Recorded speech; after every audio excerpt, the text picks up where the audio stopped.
And welcome to our first pro wrestling talk ever. Finally, after such a wait on my part, we finally got someone who feels my love for pro wrestling. Indeed. So, okay, let's start talking about this. The Royal Rumble's coming up. 2010 was actually a surprisingly really entertaining year for the WWE. Yeah. For me, they've had such a decline in the quality ever since like 2004 when they were pumping up John Cena and having everyone squawk to him. And now that, you know, Cena's basically taking the back seat, Batista's gone, it's Randy Orton's time to shine. We've got a whole new cast of guys like Sheamus, for example. The Miz and John Morrison are finally getting their push-ups. They broke through. They broke through. What do you think of all this? Oh, I've always liked it when new talent picks up. I'm kind of, okay, this covers it just a bit. I'm kind of happy with Triple H. Same. You know, Triple H, he's an awesome performer. He loves the business, but he always hogs the main event. Yeah. Whenever he's around, you see him. He's always going after a belt because he's trying to chase Ric Flair's 16 championship record.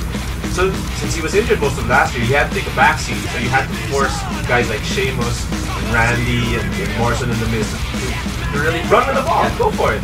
So in that sense, we had more championship competitors. I was ecstatic that Kane finally had another championship. Yes. Because his first run, back when Austin was still active. 99. What, 99? Yeah. So I'm happy that he had a real long run this past year. Even though Jericho left in the middle of last year, he had a long run. Even Ray got another championship run. So we had a lot of championships this past year. Which I think it's only good for the business because you can build more stars. Oh, totally. Then elevate them to the main event, not leave them middling in the mid-card. What you mentioned Kane, and what I love about Kane this year, at least for, what was that, Money in the Bank, during the SmackDown Money in the Bank match, we saw the old Kane. We saw the old Kane back. That absolutely ruthless monster. Yeah. No one could put down. It was beautiful. He was doing the athletic stuff. He wasn't just staying grounded because that's the thing with him and Taker. These are big guys who weren't afraid to go on the top rope or run on the ropes and stuff like that. Taker's old. Taker's injured. He's kind of he's dilapidated a little bit, but Kane still has a few years in him. And I thought he had a good run with the Taker. Yeah. But I like the program with Edge. I like the fact that he was, you know, he had the whole Paul Bearer thing. So he's still around the top of the card. So I think anytime they give Kane, Glenn Jacobs some run, he finds a way to run with it. Oh, totally. I think this has been Kane's best effort since they unmasked him. Yeah, absolutely. Because when they unmasked him, even Triple H unmasked him and he had a weird thing with the hair. Yeah. And then the whole King of Big bullshit. Oh my god, don't remind me of that. So you know, so there. I think it's true. It's probably his best year in a long time. Yeah, no, Kane totally deserves it. And again, we were talking about, at least what I like that Triple H is doing now is that he basically took over McMahon's job backstage. Yeah. And it's actually creating some really interesting. And apparently everybody's liking it. He's not being an ass backstage. He's like, if this is good for the business, let's push it.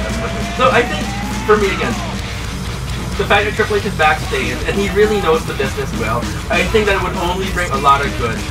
Personally, I know a lot of people want to see him come back, but I've already had my share of Triple H.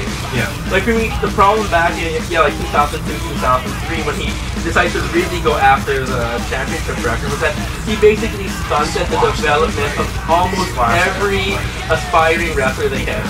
He squashed Rob Van Dam, Jeff Hardy, Booker T. Yeah. Everyone. He made a joke out of Booker T. He did. I think that's the only reason why the only saving grace Booker T had was that stupid King Booker. Yeah, he did great with that Booker T, with that King Booker gimmick. And that when they came here a couple of years back, he was an amazing heel. He was really milking the whole King with... He actually felt it. When you see him do the promos, you could tell the guy really felt it. Charmed out. Okay, the Royal Rumble's coming up, and we're going to pair John Cena with CM Punk, but I know John Cena's out with a slight injury that would set him back for a couple weeks or so. Yeah. So, what do you feel about the Rumble? What do you think is going to happen in the Rumble? Any early Rumble predictions here? What do you see for a championship match? You want to do this now? You can start blinking. Oh. You want to do it for the next segment? Okay. Cut it? Okay. Yeah.